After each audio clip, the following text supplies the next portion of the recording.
Welcome to Excel Education. This is my first video in this channel and I will be covering the topic of atomic structure. So without wasting any more time, let's get started.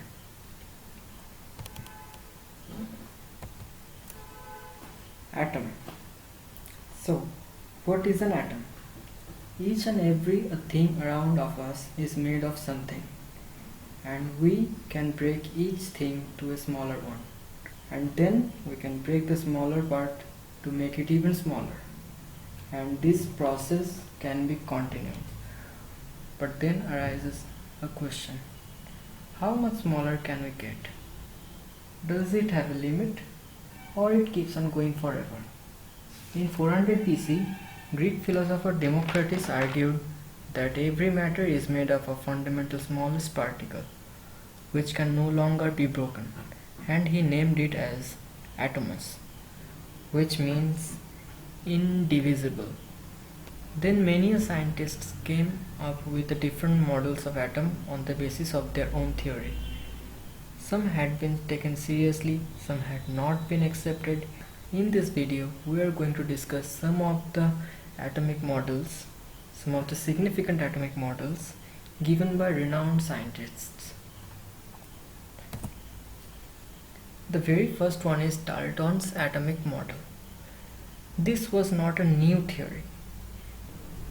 This model was based on his law of multiple proportion, which is used to be taught in chemistry.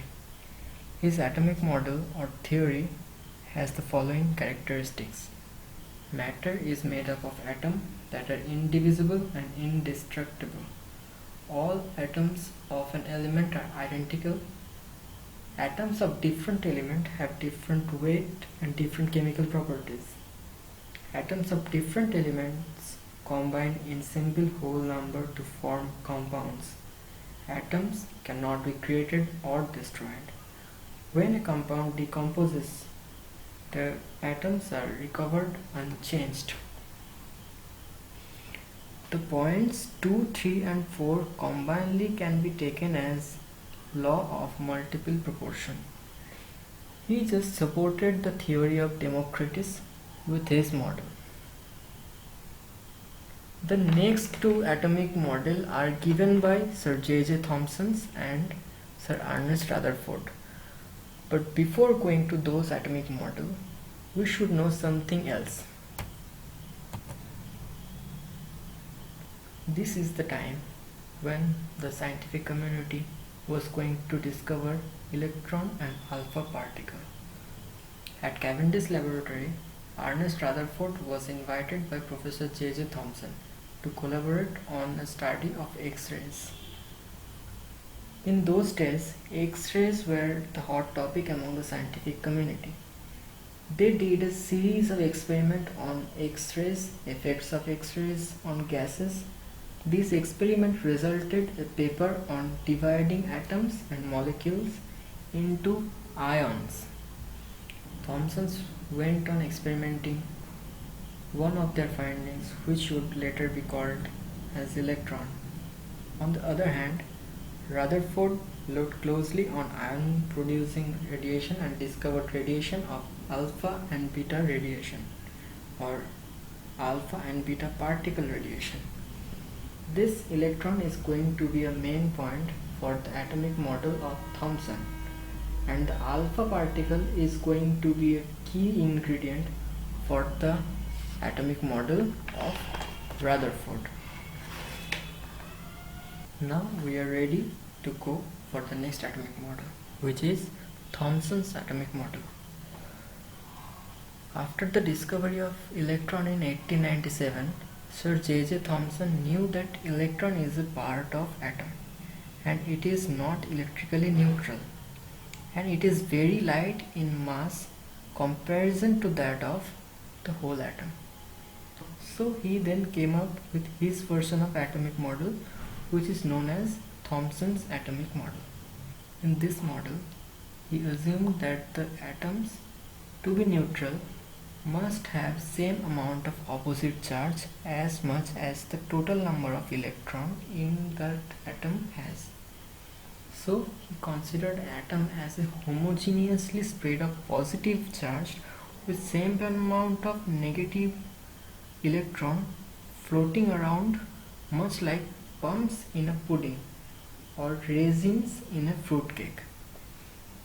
And he gave his famous plum pudding model. The very next atomic model is Rutherford's atomic model. Now this model came as an outcome of the experiments performed by Hans Geiger, Ernest Marsden within the observation of Sir Ernest Rutherford. What they did was something like that. They took a very thin gold foil and bombarded it with positively charged alpha particles, which are, by the way, very heavier in comparison with electron.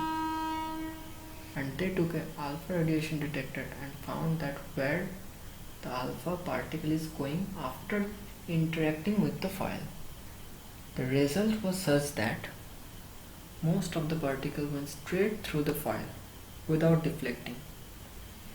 Some particle deflected at various small angles, few particle deflected at angles more than 90 degrees, and finally very few particles deflected at 180 degrees. That is, they simply retraced their path to the source.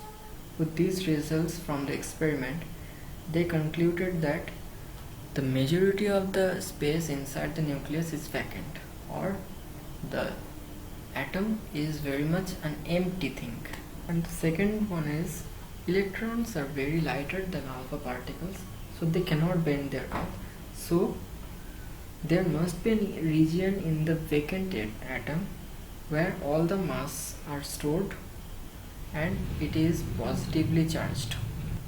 And this conclusion is known as the Rutherford's atomic model. The model has the following characteristics. The positively charged particle and the most of the mass of an atom was concentrated in an extremely small volume. He called this region of atom as nucleus. Rutherford model proposed that the negatively charged electrons surrounded the nucleus of an atom. He also claimed that the electrons surrounding the nucleus revolved around it with very high speed in circular paths. He named these circular paths as orbits. After all of these theories, you must be thinking that what is the need of so much of theories? Why don't we have just one atomic model which describes the structure of atom perfectly? Actually, this is the nature of science. No theory is perfect. The demerits of one theory lead us to grow to another theory, which can be a modified version of the previous one, or it can be a whole new theory. In the case of atomic structure, Dalton gave us a concept of atom, but he could not explain the existence of electron. Hence, we had to go for another model, and this was Thomson's model. Again, though it explains the existence of atom, but severely failed to explain the results of the gold foil experiment. So we picked up Rutherford's model. This model